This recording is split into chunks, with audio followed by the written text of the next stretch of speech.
আসসালামু আলাইকুম, good morning. সবাই কেমন আছেন? আশা করি সবাই ভালো আছেন। তো ঘুম থেকে উঠে দেখলাম আমার রুমটা খুবই অগোছালো, তাই বুদ্ধি আসলো আজকে নিজের রুম নিজে গোছাবো। তাই আজকে আমি ফাইনালি নিজের রুম নিজে গোছালাম। টাইমটাও দেখলাম, দেখি সকাল প্রায় 9টা বেজে গিয়েছে। তো আমি দৌড়াদৌড়ি করে আমি রুমটা গোছানো ট্রাই করলাম।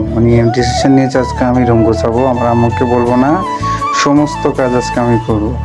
আমি প্রায় সময় করি, কিন্তু এসব ভিডিও আমি দিই না। তোমার চ্যানেলটাও নতুন, যদি চ্যানেলে কেউ নতুন হয়ে থাকেন বা কিংবা যদি দেখে যদি ভিডিওটা ভালো লাগে, আপনি নিজেও বাসায় ট্রাই করবেন, দেখবেন আপনার খুব ভালো লাগবে। কারণ নিজের ঘর নিজে গোছানো খুবই একটা আলাদাই ইন্টারেস্টিং ব্যাপার। তো আপনারা যদি এটা নিজেই করেন তাহলে আপনার আম্মু অনেক খুশি হবে, আপনি অনেক হ্যাপি থাকবেন। নিজের কাছে একটা আনন্দ লাগবে যে আমি নিজের রুম নিজে গুছিয়েছি।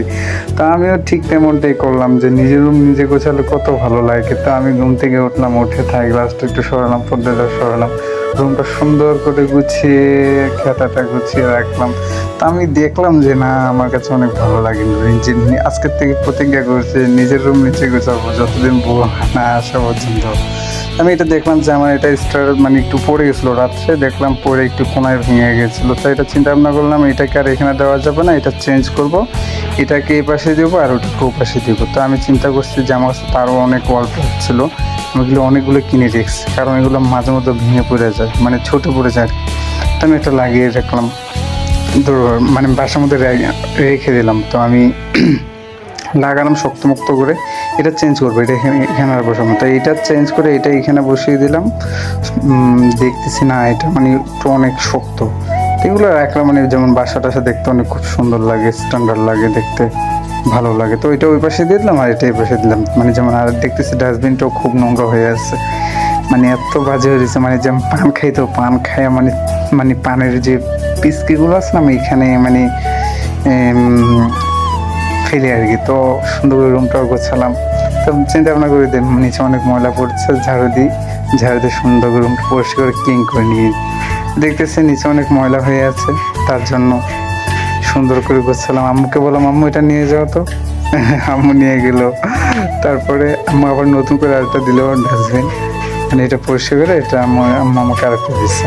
তো দেখুন কেমন হয়েছে গাইস, অবশ্যই জানাবেন। আপনারা ট্রাই করবেন যে নিজের রুম নিজে গোছালে অনেক ভালো লাগে। আপনারা এরকম রুম সাজিয়ে রাখবেন। এই যে এইগুলো কিন্তু আমি সম্পূর্ণ নিজেই সাজিয়েছি, আমার কোনো বোন নেই। তো আমি নিজেরটা নিজেই করি, আমার আম্মু তেমনটা করে না, আম্মু একটু অসুস্থ কারণে আমি নিজেরটা নিজেই করি। এই যে সম্পূর্ণ ঘর গোছানোগুলো সব আমি নিজেই করেছি। তো কেমন হয়েছে ঘরটা গোছানো, একটা কাজ বাকি রয়েছে, নিচের পাপোশটা বিছিয়ে নিই। তো দাঁড়ানো, নিচের পাপোশটা বিছিয়ে নিই। এই যে পাপোশটা বিছাচ্ছিলাম, এটা একটু ক্যামেরায় শো করে নিয়ে গেছি, সরি। আমি তো একলা মানুষ, কে ভিডিও করবে আর কে ধরবে, এগুলো করবে। আমি নিজেরটা নিজেই করি, কাউকে বলি না।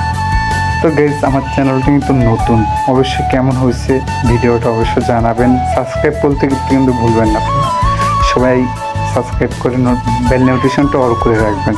যেমন নেক্সট টাইম যদি ভিডিও ছাড়ি এরকম মজার মজার ভিডিও, আর আপনারা পাবেন, দেখবেন, নিজেও একটু উল্লাস হবে। নিজের রুম নিজে গোছানোর কেমন হয়েছে দেখুন, অনেক সুন্দর করে গুছিয়েছে আমার নিজের রুম নিজে। দেখলাম অনেক অগোছানো হয়ে গেছিলো রুমটা, তার জন্য আজকে নিজেই ক্লিন করলাম। তো ভালো দেখবেন, সুস্থ থাকবেন। আসসালামু আলাইকুম, পরবর্তী ভিডিওতে দেখা হবে।